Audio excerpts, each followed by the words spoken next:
小蜜蜂節錄，作者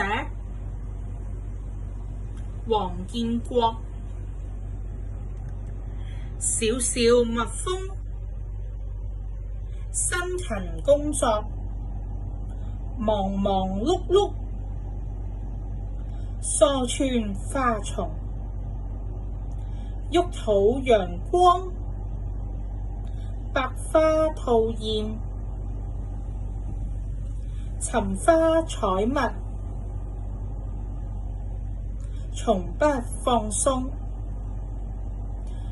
嗡嗡嗡，嗡嗡嗡，飛到西來飛到東，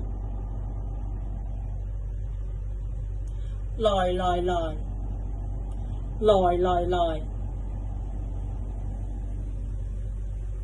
大家要學小蜜蜂，努力求學，